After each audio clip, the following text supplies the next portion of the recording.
사랑하는 성도 여러분, 금년 새해 하나님의 축복이 여러분과 여러분 가정에 충만하시기를 축복합니다. 신명기 28장 1절 말씀에 보면 내가 내 하나님 여호와의 말씀을 청종하면 이 모든 복이 내게 임하여 내게 이르리니 내가 들어가도 복을 받고 나가도 복을 받을 것이니라고 말씀하고 있습니다. 이런 복이 2022년 새해에 함께 하시기를 바랍니다. 우리가 오늘 함께 읽은 시편 1편은 어떤 사람이 복이 있는 사람인가를 잘 알려주고 있습니다. 시편 1편 1절 시작은 이렇게 합니다. 복이 있는 사람은, 복이 있는 사람이라는 것은 이 구절은 복이 있다 혹은 복이 있는 사람이요, 이 감탄형입니다. 다시 말하면 복이 있는 사람으로 번역할 수가 있습니다. 그리고 이어지는 내용이 복 있는 사람이 살아가는 삶의 방식을 하나님께서 우리에게 말씀하고 있습니다. 어떻게 사는 사람이 복을 일으키며 복을 창출하며 그 받은 복을 유통할 것인가? 이렇게 살려면 삶의 루틴, 삶의 태도와 자세를 어떻게 해야 할 것인가를 설명하고 있습니다.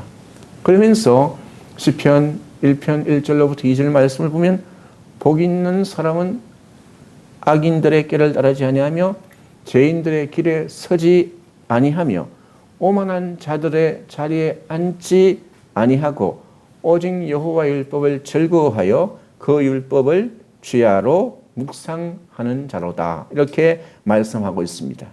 성경은 분명히 말씀합니다. 복 있는 사람은 어떤 사람인가? 물질이 많은 사람도 아니고 건강한 사람도 아니고 이런 사람은 복 있는 자라고 이야기하지 않습니다. 높은 자리에 올라가는 사람도 아니고 복 있는 사람이라고 이런 사람을 말하지 않습니다. 도리어 복 있는 사람은 어떻게 살아가는 사람인지를 어떻게 해서 하나님으로부터 복을 받아 복을 창출하는지를 말씀하고 있습니다. 그런데 그와 같은 삶을 살아가는 사람에게는 하나님께서 그 인생들에게 결실을 맺게 하실 것이라고 말씀하고 있습니다.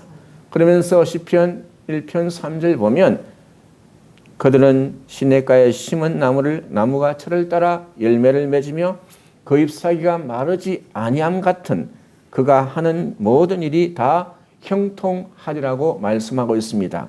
복 있는 자의 삶은 시냇가에 심은 나무가 철을 따라 열매를 맺으며 잎사귀가 마르지 아니함, 이와 같은 삶을 살고 이와 같은 번영을 누리는 사람이 복된 사람이라고 성경은 우리에게 말씀하고 있습니다. 성경은 말합니다. 시냇가에 나무가 심겨졌는데 그 나무가 시절을 따라 열매를 맺습니다. 잎사귀가 마르지 않으며 풍성합니다. 이것이 바로 번성이요, 번영이요, 복이라고 말씀하고 있습니다. 한번 생각해 보십시다. 나무의 종류에 따라 각각 열매가 맺힐 것입니다. 큰 열매만 맺히는 것이 아니고 작은 열매가 맺히는 것만 아니고 큰 열매를 맺힌다고 해서 성공이 아니고 작은 열매가 맺힌다고 해서 성공이 아닙니다. 작은 열매를 맺힐 수도 있고 큰 열매를 맺을 수도 있습니다. 많은 열매를 맺을 수도 있고 적은 열매를 맺을 수도 있습니다. 하나만 맺을 수도 있습니다. 각 나무의 몫이 다른 것입니다.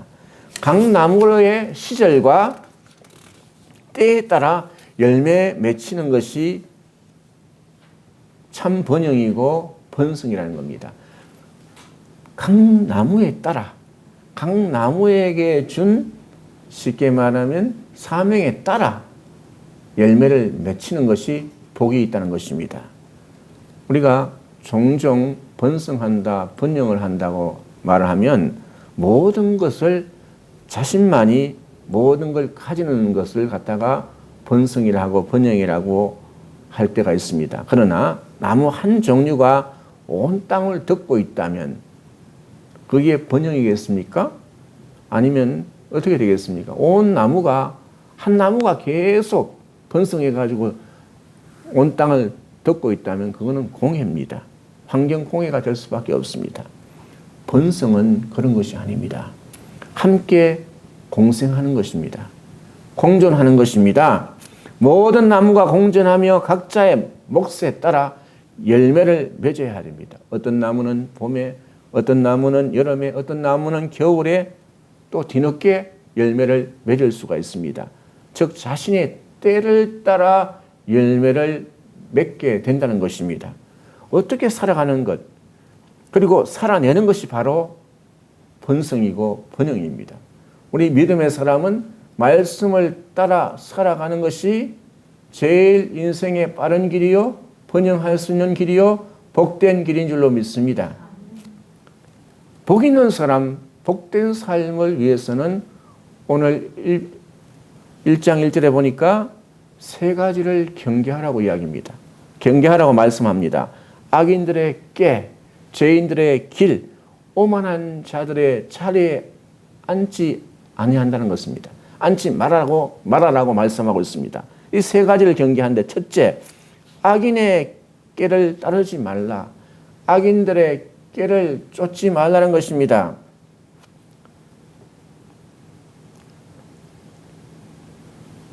길을 함께 가지 말라는 것입니다. 악인의 길을 왜 갑니까? 여러분, 왜 악인들의 길을 따라가겠습니까? 악인 줄 알면서도 그 길을 왜 따라가겠습니까? 많은 사람들이 욕심이 많아서 그렇습니다. 그래서 속이는 자도 잘못이지만 속는 자도 잘못이 있습니다. 욕심 없이는 속는 것 보셨습니까? 욕심이 있기 때문에 속습니다. 누가 사기를 쳤다. 왜 사기를 당했습니까? 욕심 때문입니다. 그래서 속은 것입니다. 악한 잘못된 길을 알면서도 갈 수밖에, 끌릴 수밖에 없는 욕심이 우리를 무너뜨리게 하는 것입니다. 뻔히 망할 길인 줄 알면서도 그 욕심 때문에 따라갈 때가 많습니다. 이런 사람은 불행할 수밖에 없습니다. 악인들의 꾀, 악인들의 생각, 악인들의 사고 구조로부터 벗어나라는 겁니다. 그 구조를 뿌리치라는 것입니다. 두 번째, 죄인이라는 표현이 나옵니다. 이 죄인은 성경이 말하는 죄의 의미와 연결되어서 이해할 수가 있습니다.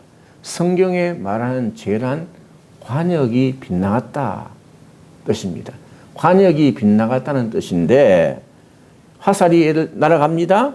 그런데 관역을 맞추지 못하고 다른 곳에 떨어집니다. 화살이 날아가는 궤적을 한번 생각해 보십시오. 왜 그렇겠습니까? 방향을 잘못 잡았기 때문에 다른 길로 갈 수밖에 없습니다. 물론 도착지도 거기에 도착할 수도 없습니다.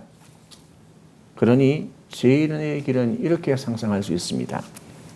관역을 향해 나가지 못하고 그저 다른 길로 가는 상태, 즉 쓸데없는 길을 향해 움직이는 길이라고 할 수 있습니다.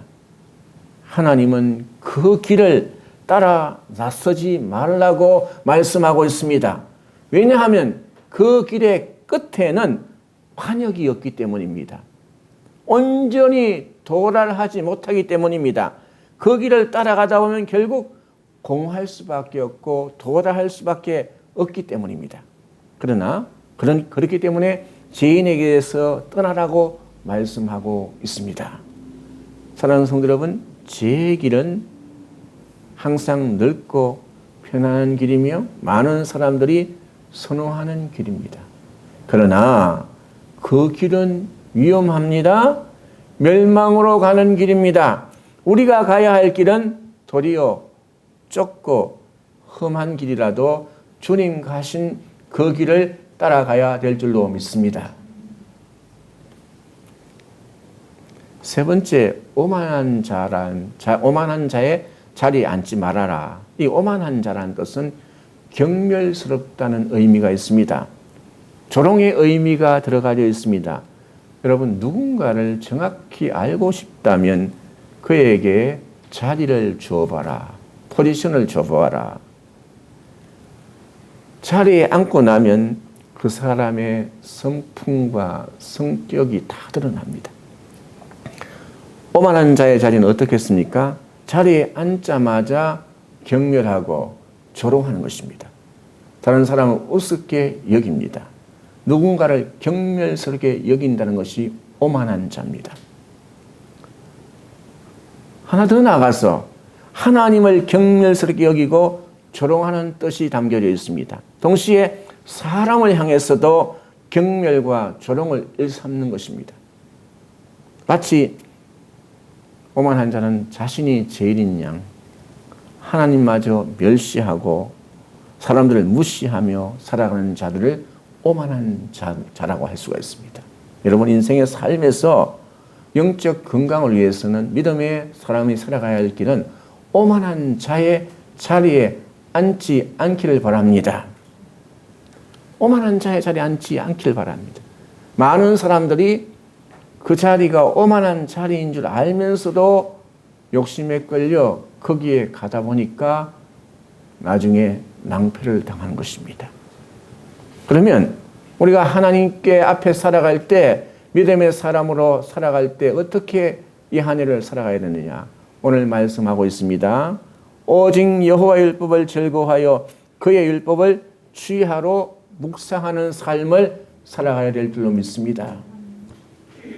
사랑하는 성도 여러분, 2022년 새해를 하나님의 율법, 다시 말하면 말씀, 주님 말씀 앞으로 더욱더 가까이 나오는 은혜가 있기를 바랍니다. 그 말씀 안에는 우리를 건강하게 하는 비결이 담겨 있습니다. 그 모든 방법과 내용이 들어 있습니다. 우리의 영적인 건강을 아름답게 하는 비결이 성경에 숨겨져 있습니다. 우리의 삶을 풍요롭게 하는 모든 방법이 이 말씀 안에 숨겨져 있습니다. 말씀을 즐거워하면, 말씀을 즐거워하고 말씀을 묵상하고 나가면, 말씀 따라 나가면 형통한 인생의 삶이 된 줄 믿습니다. 여호수아 1장 8절 말씀에 이런 말씀이 있습니다. 이 율법책을 내 입에서 떠나지 말게 하여 주야로 그것을 묵상하여 그 안에 기록된 대로 지켜 행하면 내 길이 평탄하게 될 것이며 네가 형통하리라. 이 말씀이 나올 때가 배경이 이렇습니다.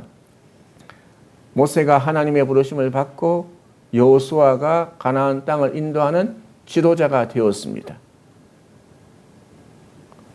여호수아가 두렵지 않습니까? 떨리지 않습니까? 그때 하나님께서 여호수아에게 주신 말씀입니다. 이 백성들을 이끌어 가려면 다른 것이 아니라 하나님의 말씀을 내 입에서 떠나지 말며 그 말씀을 믿고 묵상하고 즐거워하며 말씀 안에서 살아나가면, 말씀을 쫓아가면 네가 형통하리라고 말씀하신 줄로 믿습니다. 여러분, 성경에서 형통은 하나님의 주신 사명, 과업을 완수하는 겁니다. 다시 말하면 성경적인 형통은 하나님의 부르심을 받은 사람으로서 부르심을 받았으면 그 부르심에 합당하게 주어진 사명, 보내심에 따라서 자기 맡은 일들을 감당하는 것이 성경의 형통인 줄로 믿습니다. 성경적인 형통은 하나님이 주신 재능과 은사를 통해 하나님께 영광을 돌리는 것입니다. 성경적인 형통은 하나님께 받은 복을 나만 가지고 있는 것이 아니라 나누는 겁니다.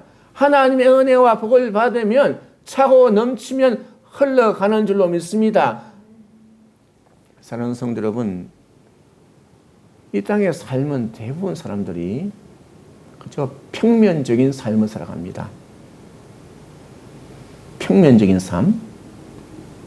그런데 하나님의 말씀이 위로부터 온 하나님의 은혜가 여러분 개인에게 임하면 그 인생이 입체적인 삶이 되는 줄 믿습니다.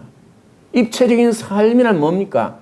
하나님으로부터 오는 은혜와 능력을 받아서 그 말씀을 따라 살아가면 하나님의 놀라운 입체적인 역사가 일어나는데, 사도행전 1장 8절에 보면 오직 너희가 성령의 권능을 받고, 성령이 임하면 너희가 권능을 받고 온 유대와 사마리아 땅 끝까지 증인이 된다고 했습니다. 하나님의 능력이 임하면 시대를 바꿔버립니다. 요사이 말로 표현하면 역사를 찢어버립니다. 세상이 감당하지 못하는 인물이 나오는 것입니다. 말씀을 가까이 하고 그 말씀 임하면 그 대표적인 복을 받은 사람이 누굽니까? 아브라함입니다. 하나님이 부르셔서 위대한 믿음의 조상으로 세우시고 역사를 바꿔버렸습니다. 역사를 찢어버렸습니다. 믿음의 조상으로 세워주셨습니다. 복 있는 사람이 되었습니다. 창세기 12장 2절에 보면 내가 너로 큰 민족을 이루고 내게 복을 주어 내 이름을 창대케 하리라. 창대하게 하여서 너는 복이 될지니라. 땅의 모든 족속이 너로 말미암아 복을 얻을 것이라고 말씀하셨습니다. 이 말씀대로 이루어진 줄 믿습니다. 사랑하는 성도 여러분, 말씀 속에 담겨져 있는, 말씀 속에는 하나님의 보배로운 것들이 담겨져 있습니다. 말씀 안에서 그 말씀을 묵상하고 절구하며 나가면 보배로운 약속이 담겨져 있기 때문에 그 보배로운 말씀이 우리 인생에게 임하는 줄 믿습니다. 베드로후서 1장 4절 말씀에 이런 말씀이 있습니다. 이로써 그 보배롭고 지극히 큰 약속을 우리에게 주사. 큰 약속을 우리에게 주셨습니다. 말씀 속에는 형통의 약속이 있습니다. 승리의 약속이 있습니다. 동행의 약속이 있습니다. 기도의 응답의 약속이 있습니다. 지경의 확장의 약속이 담겨져 있습니다. 그래서 요한복음 14장 13절 말씀에 너희가 내 이름으로 무엇을 구하든지 내가 행하리니 이는 아버지로 하여금 아들로 말미암아 영광을 받으시게 하려 함이라. 하나님의 말씀에는 복된 삶의 매뉴얼이 이 말씀 안에 들어가 있는 줄 믿습니다. 말씀이 우리 인생을 이끌어갑니다.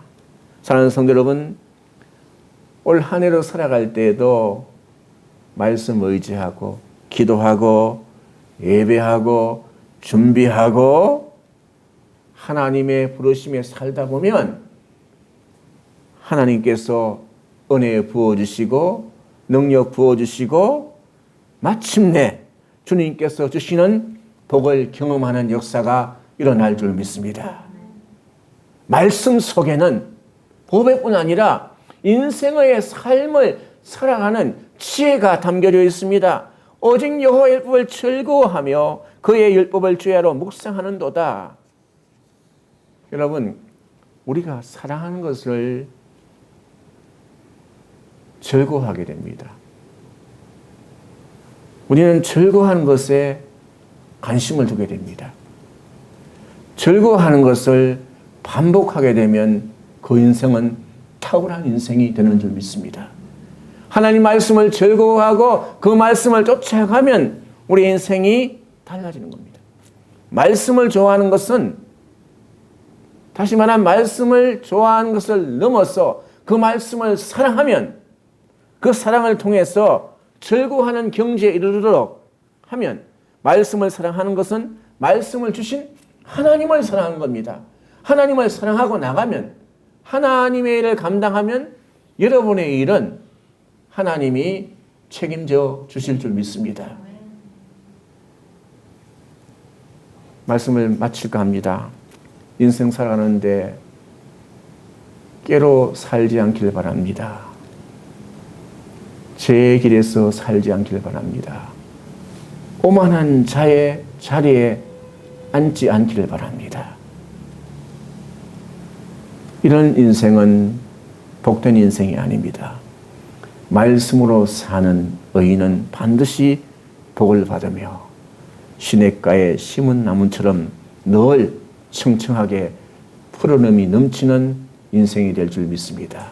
2022년 이 한 해가 이런 한 해가 될 수 있기를 주님의 이름으로 축복합니다.